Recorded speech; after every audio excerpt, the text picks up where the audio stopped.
Kisah, anak art versus miliarder, ini bermula ketika semua orang mengira dua anak kembar yang lumpuh tak akan pernah bisa berjalan. Tetapi seorang bocah yatim 8 tahun bernama Raka Mahendra nekat melakukan sesuatu yang dianggap gila oleh majikannya, Ferdi Wiranata, hingga sang miliarder murka dan mengusirnya karena mengira Raka Mahendra mencelakai putrinya. Padahal Ferdi Wiranata tidak tahu ada rahasia besar yang disembunyikan bocah itu sejak awal di balik minyak urut rempah warisan keluarganya. Sore itu matahari menyelinap masuk lewat jendela kaca tinggi di rumah mewah Ferdi Wiranata di Pondok Indah, Jakarta Selatan, rumah yang lebih mirip istana modern dingin dengan lantai marmer mengilap, sunyi tanpa tawa anak, hanya denting jam dinding dan desis AC. Sementara Ferdi Wiranata yang berusia 35 tahun duduk lesu di kursi kerja mahalnya karena sejak 3 tahun lalu, sejak pemakaman istrinya, almarhum Nadia Putri Wiranata, keceriaan seolah tercabut dari hidupnya. Ia punya segalanya, perusahaan besar, mobil mewah, kuasa, tetapi gagal memberi hal paling sederhana untuk dua putri kembarnya, Larasati Ayu Wiranata dan Lilia Putri Wiranata, yaitu kemampuan berjalan. Sebab keduanya balita 3 tahun berambut ikal halus itu selalu duduk di kursi roda medis berteknologi tinggi dengan kaki kecil pucat yang terkulai lemah akibat kelumpuhan saraf misterius yang membuat Ferdi Wiranata terus teringat pada hari paling menyakitkan ketika kehilangan almarhum Nadia Putri Wiranata sekaligus mengetahui kondisi anak-anaknya. Di bagian belakang rumah, di pavilion khusus pekerja, tinggal Sari Wulandari, 31, dengan putranya Raka Mahendra yang sudah bekerja setahun di sana, mengurus kebersihan sekaligus memastikan kebutuhan dua balita itu terpenuhi di bawah pengawasan ketat Ferdi Wiranata yang perfeksionis. Sementara Raka Mahendra, bocah berkulit sawo matang bermata jernih, penuh rasa ingin tahu, tumbuh tanpa ayah, sering duduk di teras belakang mengamati. Dari jauh para fisioterapis berbaju putih datang pergi membawa alat medis rumit untuk menangani Larasati Ayu Wiranata dan Lilia Putri Wiranata. Suatu pagi Sari Wulandari berbisik sambil mengusap kepala anaknya agar tidak mendekati ruang tengah karena Ferdi Wiranata membenci suara berisik saat terapi. Raka Mahendra pun menurut. Tetapi matanya tak pernah lepas dari kursi roda si kembar. Dan ia sering melihat Larasati Ayu Wiranata serta Lilia Putri Wiranata menatap kosong ke arah taman. Membuatnya merasa rumah mewah itu seperti penjara berlapis emas karena mereka tak pernah menyentuh rumput, tak pernah merasakan hangat tanah, dan selalu dikelilingi bau obat serta mesin-mesin dingin. Keseharian mereka berjalan dalam pola kaku yang ditetapkan Ferdi Wiranata, di mana Ferdi Wiranata adalah aturan, Sari Wulandari adalah kepatuhan, dan Larasati Ayu Wiranata serta Lilia Putri Wiranata adalah kesunyian. Sementara Raka Mahendra menjadi pengamat yang diam, mencatat setiap detail dan reaksi kecil. Dari kaki kedua balita itu yang luput dari perhatian para dokter mahal sang ayah, karena Raka Mahendra menyimpan sebuah rahasia sederhana dalam ingatannya, ilmu yang diwariskan oleh ayahnya yang telah wafat, almarhum Bima Santoso. Sehingga meski di mata dunia luar Ferdi Wiranata adalah simbol kesuksesan sempurna, di dalam rumah ia hanyalah seorang ayah yang dikuasai ketakutan dan memagari anak-anaknya dengan aturan mencekik, membuat rutinitas rumah itu berjalan rapi seperti mesin tanpa jiwa. Setiap pagi tepat waktu Dr. Arya Wicaksono datang melakukan terapi. Sementara Ferdi Wiranata berdiri di ambang pintu kamar si kembar dengan tangan terlipat di dada dan tatapan menuntut hasil instan, rela membayar miliaran rupiah demi teknologi terbaru yang diharapkan mampu merangsang otot-otot lemah putrinya. Namun setiap gelengan lemah dokter setelah sesi terapi justru membuat suasana rumah semakin mencekam, hingga Sari Wulandari kerap menahan napas saat membersihkan ruang keluarga karena bisa merasakan ketegangan memancar dari majikannya yang semakin sensitif. Di mana denting piring sedikit saja cukup memancing teguran tajam karena baginya segalanya harus sempurna setelah hidupnya terasa pincang tanpa almarhum Nadia Putri Wiranata.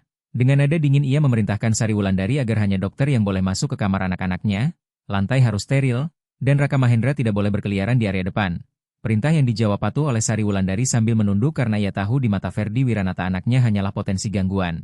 Namun di balik kepatuhan itu keseimbangan mulai retak ketika Raka Mahendra tak lagi sekadar mengamati, dari balik pilar taman belakang ia melihat Larasati Ayu Wiranata dan Lilia Putri Wiranata dibaringkan di atas matras terapi mahal dengan wajah bosan dan muak pada kabel elektroda di kulit mereka.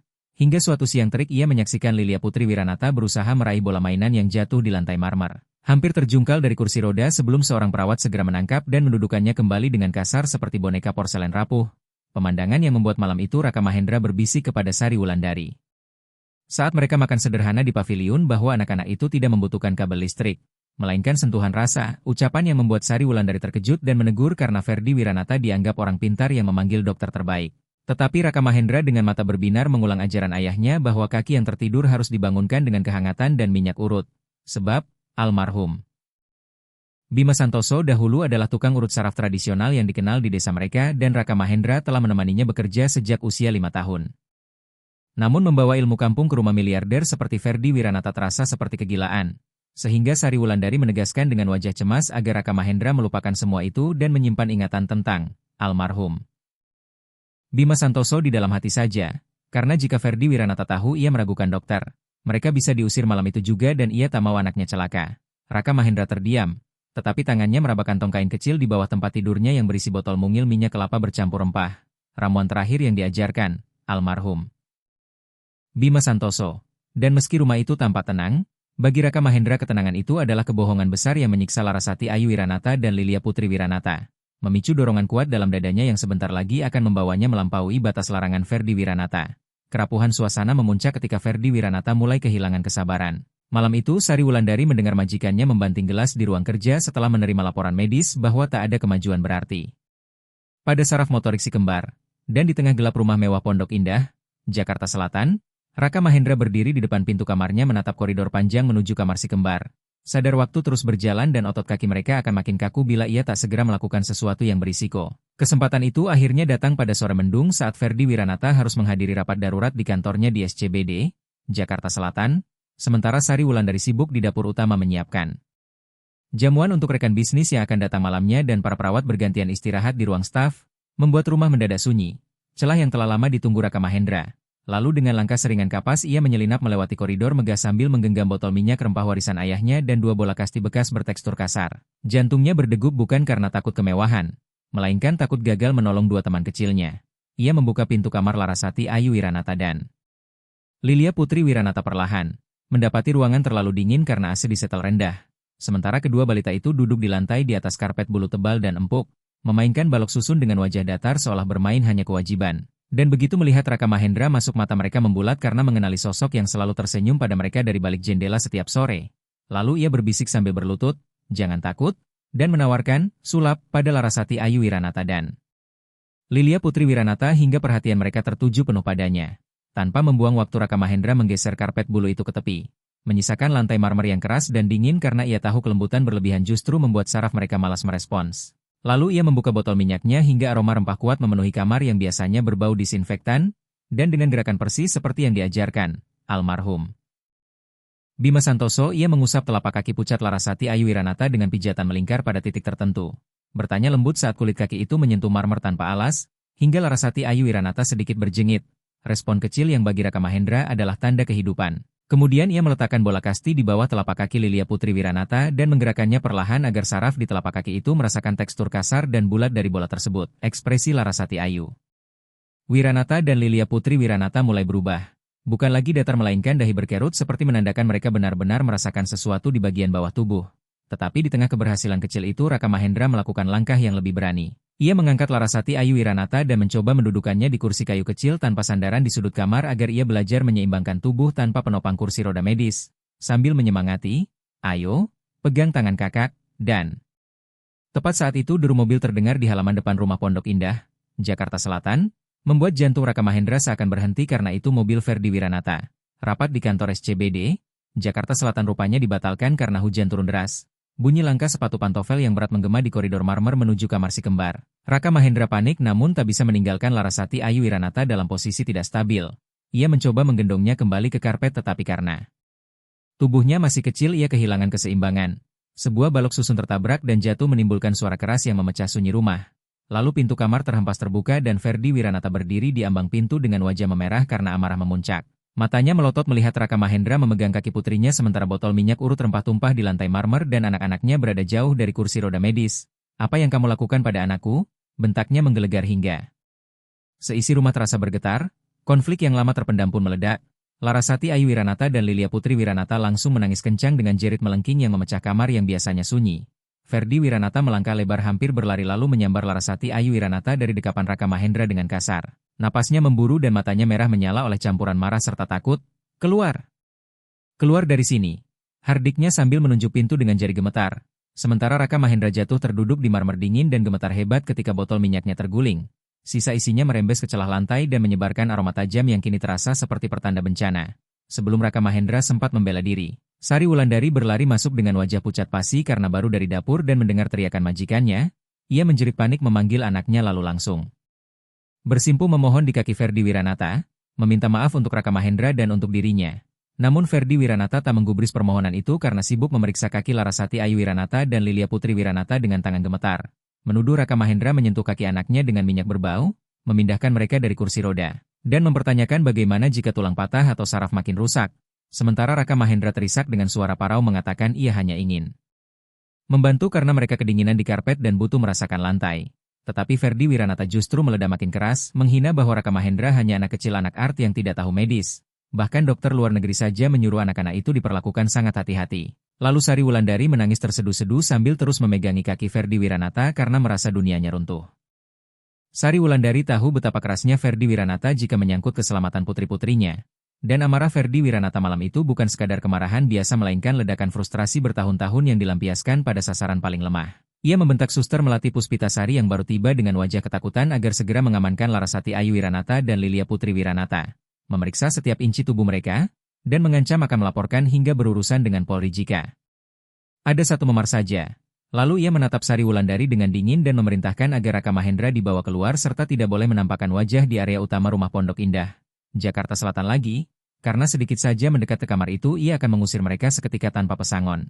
Raka Mahendra ditarik paksa oleh Sari Wulandari keluar dari kamar mewah itu, dan sepanjang koridor marmer ia terus menoleh ke belakang menatap pintu kamar yang tertutup rapat, hatinya hancur bukan karena bentakan Ferdi Wiranata melainkan karena ia sempat melihat sesuatu yang luput dari mata sang ayah. Saat Ferdi Wiranata menyambar Larasati Ayu Wiranata, kaki kecil Larasati Ayu Wiranata sempat menendang udara. Sebuah refleks yang seharusnya menjadi kabar gembira namun tertutup kabut amarah. Di paviliun belakang, Sari Wulandari memeluk Raka Mahendra erat-erat dan keduanya menangis dalam diam. Sari Wulandari merasa gagal melindungi anaknya sementara Raka Mahendra merasa gagal menyampaikan kebenaran, sehingga malam itu rumah mewah terasa lebih mencekam. Ferdi Wiranata mengurung diri di kamar si kembar sementara di paviliun belakang ketakutan akan masa depan gelap menghantui Sari Wulandari dan Raka Mahendra. Dan Raka Mahendra meringkuk di sudut ranjang memandangi tangannya yang masih berbau minyak urut rempah. Bertanya-tanya mengapa niat baik bisa berakhir menjadi kebencian sebesar itu. Hari-hari berikutnya terasa seperti berjalan di atas es tipis. Sari Wulandari bekerja dengan kepala tertunduk, nyaris tak berani bersuara atau menatap mata Ferdi Wiranata. Dan ia melarang Raka Mahendra keluar dari paviliun sama sekali dengan pintu belakang dikunci rapat sehingga bocah itu hanya bisa melihat dunia luar lewat ventilasi kecil sejajar taman samping. Tetapi sesuatu yang aneh mulai terjadi di rumah utama. Sejak insiden sore itu Larasati Ayu Wiranata dan Lilia Putri Wiranata tak lagi pendiam dan penurut. Mereka menolak makanan dari perawat, dan setiap dokter Arya Wicaksono datang memasang alat terapi mereka menangis histeris, melempar balok susun mahal lalu menunjuk-nunjuk ke arah pintu seolah mencari seseorang. Membuat Ferdi Wiranata bertanya dengan frustrasi mengapa mereka makin rewel saat ia berdiri di samping ranjang mencoba menenangkan Lilia Putri Wiranata yang terus menarik kaos kakinya sampai lepas. Sementara suster Melati Puspitasari menjawab bingung bahwa sejak kejadian beberapa hari lalu respons mereka terhadap stimulasi justru menurun namun ia melihat hal ganjil. Lilia Putri Wiranata terus berusaha menurunkan kakinya ke lantai setiap kali tak ada orang. Yang dianggap Ferdi Wiranata hanya gerakan acak tak berarti. Lalu kesempatan tak terduga muncul ketika Ferdi Wiranata harus pergi keluar kota urusan bisnis selama 2 hari dan meninggalkan instruksi ketat agar si kembar tidak dibiarkan sendirian. Tetapi takdir berkata lain karena malam itu Sari Wulandari jatuh sakit akibat kelelahan dan tekanan batin hingga menggigil di ranjang paviliun, dan Raka Mahendra yang tak tega melihat ibunya menderita memutuskan menyelinap ke dapur utama untuk mencari kompres air hangat. Raka Mahendra tahu risikonya, tetapi ia tak punya pilihan, sehingga ia mengendap-endap seperti bayangan masuk lewat pintu samping dapur utama rumah Pondok Indah, Jakarta Selatan, dan saat ia memeras kain di wastafel untuk menyiapkan kompres hangat bagi Sari Wulandari, ia mendengar tangis sangat tipis dari arah kamar si kembar di lantai bawah, membuat langkahnya terhenti. Karena tangis itu bukan tangis marah melainkan tangis kesepian yang tak sanggup diabaikannya. Raka Mahendra mendekat, mendapati pintu kamar sedikit terbuka, sementara para perawat rupanya tertidur di ruang jaga karena kelelahan mengurusi kembar yang rewel seharian. Lalu ia masuk dan di bawah cahaya lampu tidur yang temaram ia melihat Larasati Ayu Wiranata dan Lilia Putri Wiranata duduk di lantai. Ternyata mereka telah merangkak turun dari ranjang rendah mereka sendiri, sesuatu yang sebelumnya dianggap mustahil. Dan keduanya berusaha meraih bola kasti yang terselip di bawah lemari, bola yang dulu dibawa Raka Mahendra beberapa hari lalu. Ia berbisik memanggil nama mereka, dan begitu mendengar suara itu wajah mereka yang sembab seketika berubah. Bahkan Lilia Putri Wiranata mengeluarkan panggilan gagap yang belum pernah terdengar sebelumnya seolah memanggil, "Kak." Lalu ia menyeret kakinya mencoba mendekat, membuat Raka Mahendra sadar ini kesempatan emas. Si kembar bukan tak bisa berjalan karena saraf mereka mati total, melainkan karena tak punya motivasi bergerak dan terlalu lama dimanjakan kemewahan yang membuat saraf motorik mereka seperti tertidur. Raka Mahendra berlutut tanpa memakai minyak kali ini, hanya menggunakan tangannya yang hangat, mengambil bola kasti itu lalu menjauhkannya sedikit demi sedikit sambil membujuk agar mereka mengejar. Dan Lilia Putri Wiranata terengah-engah dengan wajah memerah karena usaha luar biasa. Sampai untuk pertama kalinya ia menumpukan berat badan pada lutut dan telapak tangan, membuat detak jantung Raka Mahendra berpacu karena ia tahu sedang melanggar larangan Ferdi Wiranata lagi. Namun ia melihat harapan nyata di sana. Tanpa disadari siapapun, di malam sunyi itu sebuah perubahan besar mulai bergerak karena Raka Mahendra memberi sesuatu yang tak bisa dibeli uang Ferdi Wiranata. Tantangan dan kasih sayang tulus. Tetapi ia tidak tahu bahwa di sudut ruangan Ferdi Wiranata baru saja memasang kamera CCTV untuk memantau anak-anaknya dari jauh lewat ponsel, dan di sebuah hotel mewah di SCBD, Jakarta Selatan ponsel Ferdi Wiranata bergetar saat ia bersiap makan malam bisnis. Ia membuka aplikasi pemantau karena cemas, lalu jantungnya seakan berhenti ketika layar menampilkan pemandangan yang paling tidak ingin ia lihat. Raka Mahendra, anak art itu, kembali berada di kamar si kembar. Membuat wajah Ferdi Wiranata memerah dan urat lehernya menegang saat ia melihat Raka Mahendra melakukan sesuatu yang dianggapnya sangat berbahaya. Menaruh Larasati Ayu Wiranata dan Lilia Putri Wiranata di lantai marmer keras tanpa alas, menjauhkan kursi roda medis, dan memaksa mereka bergerak maju dengan memancing menggunakan bola kasti bekas yang dianggap kotor. Hingga ia menggeram marah, membatalkan semua agenda, menyambar kunci mobil, dan memacu kendaraan pulang menerobos hujan badai dengan satu pikiran di kepalanya bahwa Raka Mahendra sedang menyiksa anak-anaknya dengan cara kampungan yang tak masuk akal. Sementara di dalam kamar suasana justru berbeda karena batin Raka Mahendra berkecamuk. Ia tahu tindakannya berisiko, tetapi ia juga tahu ia sedang melihat secercah harapan. Namun setiap kali Raka Mahendra melihat Lilia Putri Wiranata berusaha keras menyeret kakinya, ia menangkap binar kehidupan yang belum pernah ada sebelumnya. Sehingga ia terus membisikkan semangat, sedikit lagi, tetapi tiba-tiba pintu depan terbanting keras sampai getarannya terasa ke lantai atas, membuat Raka Mahendra tersentak karena itu bukan perawat yang terbangun melainkan amarah yang sudah sampai. Dan sebelum ia sempat berdiri pintu kamar terhempas terbuka kasar, memperlihatkan Ferdi Wiranata dengan napas memburu dan pakaian basah kuyup diguyur hujan badai. Lalu ia berteriak bahwa Raka Mahendra benar-benar tidak punya telinga. Melangkah maju dan mencengkeram kerah baju Raka Mahendra hingga bocah itu terangkat dan kakinya nyaris tak menyentuh lantai. Menghardik bahwa ia sudah memperingatkan agar tidak menyentuh anak-anaknya dan menuduh cara bodoh itu akan membuat mereka cacat selamanya. Mendengar kegaduhan, Sari Wulandari yang masih lemas dan pucat berlari masuk. Melihat anaknya dalam bahaya lalu memeluk kaki Ferdi Wiranata sambil menangis histeris memohon ampun karena Raka Mahendra hanya anak kecil yang tidak tahu apa-apa. Tetapi Ferdi Wiranata menjawab dingin bahwa Raka Mahendra tahu persis apa yang ia lakukan dan sengaja melanggar perintah. Lalu ia melepas cengkeramannya hingga Raka Mahendra jatuh tersungkur menabrak meja kayu kecil, membuat Larasati Ayu Wiranata dan Lilia Putri Wiranata menangis lagi. Namun kali ini ada yang berbeda karena keduanya merangkak mendekat ke arah Raka Mahendra, bukan ke arah ayah mereka. Pemandangan yang justru membuat Ferdi Wiranata makin gelap mata karena merasa otoritasnya sebagai ayah sekaligus majikan diruntuhkan oleh bocah 8 tahun. Sehingga ia menunjuk pintu dan meledak bahwa ia sudah cukup bersabar, memerintahkan Sari Wulandari segera mengemas barang, membawa Raka Mahendra pergi dari rumah Pondok Indah, Jakarta Selatan, tak peduli ia sakit atau di luar badai, dan jangan pernah kembali.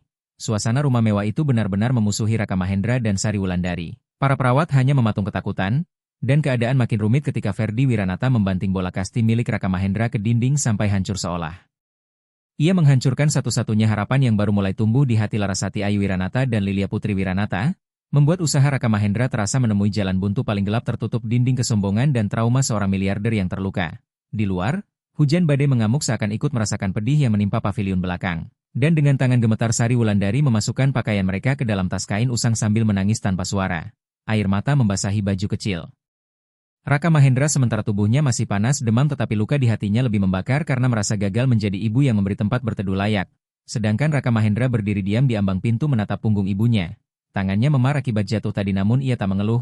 Tatapannya kosong terpaku pada pecahan bola kasti yang sempat ia selamatkan. Diliputi rasa bersalah karena niat tulusnya justru membuat ibunya kehilangan pekerjaan dan tempat tinggal. Dengan suara parau Sari Wulandari membisikkan agar mereka harus pergi sebelum Ferdi Wiranata memanggil Rudi Hartanto.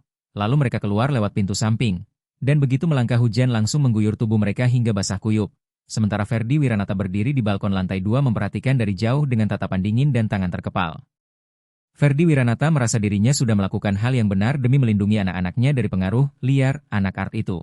Namun di bawah sana Raka Mahendra menahan sesak, menoleh ke jendela kamar si kembar yang tertutup rapat lalu membungkuk hormat ke arah rumah itu, seolah mengucapkan selamat tinggal pada harapan yang sempat ia bangun. Malam itu menjadi titik terendah bagi Sari Wulandari dan Raka Mahendra ketika mereka berjalan menyusuri jalan aspal gelap di sekitar Pondok Indah, Jakarta Selatan. Mencari tempat berteduh di bawah emperan ruko yang tutup, menggigil kedinginan, dan Sari Wulandari memeluk Raka Mahendra erat-erat untuk membagi sisa kehangatan tubuhnya, sementara mereka tak punya uang, tak punya tujuan, dan harapan terasa lenyap di telan malam. Tetapi di dalam rumah mewahnya, Ferdi Wiranata justru tidak menemukan ketenangan. Karena setelah Raka Mahendra pergi, kondisi kamar Larasati Ayu Wiranata dan Lilia Putri Wiranata berubah menjadi mimpi buruk. Mereka tidak hanya menangis. Mereka menolak disentuh siapapun, menjerit histeris tiap kali Dr. Arya Wicaksono mencoba mendekat, dan suara tangisan mereka menggema memecah kesunyian yang selama ini dibanggakan Ferdi Wiranata. Suster Melati Puspitasari melapor dengan wajah cemas bahwa suhu tubuh si kembar naik drastis. Mereka menolak minum obat dan terus-menerus menunjuk ke arah lantai. Lalu Ferdi Wiranata mencoba menggendong Lilia Putri Wiranata namun putrinya malah memukul dadanya dan berteriak memanggil, "Kak! Kak!" Seakan mencari Raka Mahendra, membuat Ferdi Wiranata tertegun karena ia sadar baru saja mengusir satu-satunya orang yang mampu memancing reaksi emosional dan vokal dari anak-anaknya. Sementara kursi roda tersusun rapi, alat medis mahal berkilau, dan dinding rumah tampak megah tetapi semuanya terasa mati dan kegagalan seakan tinggal selangkah. Di tengah hujan badai yang belum reda, Ferdi Wiranata bersimpuh di sisi ranjang putrinya yang meronta dan akhirnya mengerti bahwa kekayaannya sama sekali tidak berdaya melawan kerinduan tulus anak-anaknya pada bocah miskin yang ia buang ke jalanan. Penyesalan menghantam seperti ombak, sehingga ia menatap ponselnya dan memutar ulang rekaman CCTV sebelum ia mengamuk. Kali ini bukan dengan amarah melainkan dengan ketelitian seorang ayah. Dan ia melihat jelas jari-jari kaki Lilia Putri Wiranata bergerak aktif saat menyentuh lantai marmer dingin serta menyadari Raka Mahendra tidak menyiksa melainkan memberi stimulasi dengan kesabaran. Saat itulah Ferdi Wiranata sadar ia terlalu sibuk mencegah anaknya sakit sampai lupa mengajari mereka cara hidup. Lalu ia berteriak memerintahkan Hadi Setiawan menyiapkan mobil dan mencari Raka Mahendra bersama Sari Wulandari karena mereka tak mungkin jauh dalam cuaca seperti ini. Dan ia turun tangan sendiri mengabaikan jas mahal yang mulai basah saat menyisir jalanan dekat kompleks elit. Hatinya mencelos tiap kali melihat emperan ruko gelap. Sampai hampir 1 jam kemudian ia menemukan 2 sosok meringkuk di bawah emperan bocor. Sari Wulandari duduk memeluk Raka Mahendra yang tampak lemas, sehingga Ferdi Wiranata turun dari mobil dan berlari mendekat. Sementara Sari Wulandari yang melihat majikannya langsung berdiri gemetar dengan wajah ketakutan memohon agar mereka dibiarkan pergi dan jangan memanggil Polri. Namun di luar dugaan Ferdi Wiranata mengambil keputusan besar, menundukkan kepala di hadapan Sari Wulandari dan meminta maaf. Mengakui ia yang salah, lalu memohon agar Raka Mahendra dibawa kembali karena anak-anaknya membutuhkan dia. Raka Mahendra yang semula diam tiba-tiba berdiri. Tubuhnya masih menggigil tetapi matanya menatap Ferdi Wiranata dengan ketulusan yang tak goyah tanpa sedikit pun dendam. Lalu ia berkata ia tidak butuh uang dan hanya ingin Larasati Ayu Wiranata serta Lilia Putri Wiranata bisa mengejar kupu-kupu di taman karena mereka bisa berjalan dan ia yakin akan itu. Sehingga keputusan besar diambil. Malam itu ketika Ferdi Wiranata membawa Sari Wulandari dan Raka Mahendra kembali ke rumah bukan sebagai arti yang diancam melainkan sebagai tamu terhormat. Sesampainya di rumah Pondok Indah, Jakarta Selatan, Ferdi Wiranata membiarkan Raka Mahendra masuk lagi ke kamar Larasati Ayu Wiranata dan Lilia Putri Wiranata yang masih menangis. Namun kejutan besar menanti karena Raka Mahendra tidak langsung memijat kaki mereka, melainkan meminta Ferdi Wiranata mematikan lampu kamar dan menyalakan senter kecil yang diarahkan ke lantai. Lalu dengan tegas ia mengajak Ferdi Wiranata membantu agar si kembar ingin bergerak sendiri. Dan sang miliarder yang biasa memerintah ribuan orang kini patuh pada instruksi bocah 8 tahun itu, berlutut di lantai sambil memegang senter sementara Raka Mahendra menaruh mainan favorit kedua balita di ujung pantulan cahaya. Itu pilihan berat bagi Ferdi Wiranata karena ia harus membiarkan anak-anaknya merangkak di lantai marmer dingin tanpa pengawasan dokter. Tetapi ia memilih percaya, melepaskan ego dan protokol medisnya, dan untuk pertama kalinya memilih menggunakan hati. Sehingga di kamar remang itu sebuah pertaruhan besar dimulai demi masa depan 2 nyawa kecil yang mereka cintai. Suasana hening ketika Ferdi Wiranata menahan napas menggerakkan bulatan cahaya di lantai seperti kunang-kunang. Sementara Raka Mahendra berlutut di ujung cahaya dengan tangan terbuka lebar memanggil Larasati Ayu Wiranata dan Lilia Putri Wiranata agar menangkap cahaya dan ia menunggu di sana. Dan ternyata setiap arahan Raka Mahendra adalah teknik stimulasi saraf motorik yang presisi dan sistematis karena ia memancing si kembar memakai otot inti tanpa mereka sadari. Bukan sekadar meniru, almarhum Bima Santoso mengurut, melainkan mewarisi pemahaman mendalam tentang titik rangsang di telapak kaki. Sebab, almarhum Bima Santoso dulu terapis saraf tradisional yang sering membantu pemulihan kelumpuhan pasca trauma, dan Raka Mahendra sejak lama mengamati bahwa si kembar sebenarnya merespons dinginnya marmer dan tekstur kasar bola kasti yang berarti saraf mereka tidak mati melainkan hanya tertidur karena lingkungan terlalu nyaman dan steril. Di bawah sorotan senter Sesuatu yang terasa seperti mukjizat terjadi ketika Lilia Putri Wiranata yang biasanya hanya diam tiba-tiba mendorong tubuhnya ke depan, kakinya yang semula terkulai mulai menekuk tanpa sadar demi mengejar cahaya, membuat Ferdi Wiranata gemetar hebat dan matanya berkaca-kaca saat melihat kaki kecil putrinya mulai menumpu berat badannya sendiri. Lalu Raka Mahendra berseru penuh semangat bahwa Lilia Putri Wiranata berdiri, dan pelan-pelan Lilia Putri Wiranata mengangkat pinggulnya. Berpegangan pada tepi meja kayu kecil, dibantu dorongan lembut telapak tangan hangat Raka Mahendra di bawah telapak kakinya hingga ia berdiri tegak, tak lama. Kemudian Larasati Ayu Wiranata mengikuti. Dan untuk pertama kalinya kedua balita itu berdiri goyah di atas kaki mereka sendiri tanpa jatuh. Bahkan melangkah 1, 2, 3 langkah menuju dekapan Raka Mahendra yang menunggu. Sementara tawa mungil pecah menggantikan tangisan duka yang selama ini menghuni rumah itu. Ferdi Wiranata tersungkur berlutut. Bukan karena marah melainkan karena syukur yang tak terhingga. Ia menangis terseduh-seduh menutupi wajah dengan kedua tangan, dan miliarder yang selama ini mengandalkan kekuasaan serta logika medis itu akhirnya tersadar bahwa yang dibutuhkan Larasati Ayu Wiranata dan Lilia Putri Wiranata bukan sekadar mesin mahal, melainkan koneksi manusia dan keberanian menghadapi dunia yang dingin. Di ambang pintu Sari Wulandari menutup mulutnya dengan tangan. Air mata bahagia mengalir deras di pipinya ketika ia memandang Raka Mahendra bukan lagi sebagai anak art yang terancam diusir, melainkan pahlawan kecil yang mengembalikan nyawa ke dalam rumah. Dan perubahan drastis terjadi malam itu karena bukan hanya kaki si kembar yang pulih, melainkan juga hati Ferdi Wiranata yang selama ini membeku seperti marmer di rumah Pondok Indah, Jakarta Selatan. Lalu dengan suara bergetar di sela isaknya Ferdi Wiranata berbisik berulang-ulang berterima kasih kepada Raka Mahendra sambil memeluk Raka Mahendra, Larasati Ayu Wiranata, dan Lilia Putri Wiranata sekaligus dalam satu dekapan hangat, dan pada malam itu pula dinding kasta antara majikan dan art runtuh seketika digantikan oleh keajaiban yang lahir dari ketulusan bocah 8 tahun. Beberapa bulan berlalu sejak malam yang terasa seperti mukjizat itu dan suasana kediaman Ferdi Wiranata tidak lagi sama. Rumah yang dulu sunyi dan kaku seperti museum kini dipenuhi bunyi langkah kaki kecil berlarian dan tawa yang menggema sampai ke langit-langit. Larasati Ayu Wiranata dan Lilia Putri Wiranata tak lagi membutuhkan kursi roda medis. Meski langkah mereka kadang masih sedikit goyah, mereka sudah mampu mengejar kupu-kupu di taman belakang persis seperti impian yang pernah diucapkan Raka Mahendra. Sementara Ferdi Wiranata pun berubah menjadi pribadi yang berbeda karena gurat lelah dan dingin di wajahnya tergantikan binar kebahagiaan. Ia sadar selama ini ia memenjarakan dirinya sendiri dalam trauma masa lalu. Dan kehadiran Sari Wulandari serta Raka Mahendra memberi warna baru yang tak bisa dibeli dengan saham atau perusahaan manapun. Karena ia melihat bagaimana Sari Wulandari merawat Larasati Ayu Wiranata dan Lilia Putri Wiranata dengan kasih sayang seorang ibu yang tulus dan bagaimana Raka Mahendra menjadi sosok kakak pelindung yang luar biasa bagi si kembar. Suatu sore di taman berbunga, Ferdi Wiranata memanggil Sari Wulandari dan Raka Mahendra untuk duduk bersama. Dan di hadapan Larasati Ayu Wiranata serta Lilia Putri Wiranata yang asyik bermain di rumput hijau. Ferdi Wiranata menggenggam tangan Sari Wulandari dengan lembut dan berkata dengan suara rendah penuh kemantapan bahwa tak ada lagi jarak antara majikan dan art. Rumah itu sudah terlalu lama kehilangan ruhnya. Dan Sari Wulandari serta Raka Mahendra bukan hanya membawa kesembuhan bagi kaki anak-anaknya tetapi juga menyembuhkan hatinya yang selama ini mati. Ferdi Wiranata berkata dengan suara mantap bahwa ia tidak ingin Sari Wulandari dan Raka Mahendra hanya menjadi bagian dari rumah itu sebagai pekerja, melainkan ingin mereka menjadi satu keluarga yang utuh.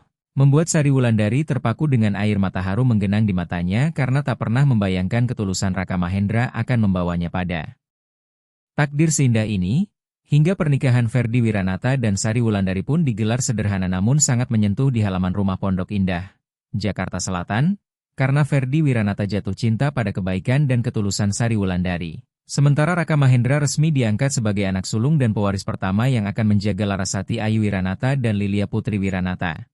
Sehingga kini Raka Mahendra tak lagi dipandang sebelah mata sebagai anak art melainkan pahlawan kecil yang membuktikan bahwa keberanian berbuat baik mampu meruntuhkan tembok kesombongan setinggi apapun, tetap rendah hati namun kini memiliki keluarga yang mencintainya tanpa batas. Kisah ini pun ditutup dengan pemandangan sore yang indah ketika Ferdi Wiranata dan Sari Wulandari duduk berdampingan di bangku taman menyaksikan Raka Mahendra mengajari Larasati Ayu Wiranata dan Lilia Putri Wiranata berjalan di atas gundukan tanah untuk melatih keseimbangan mereka.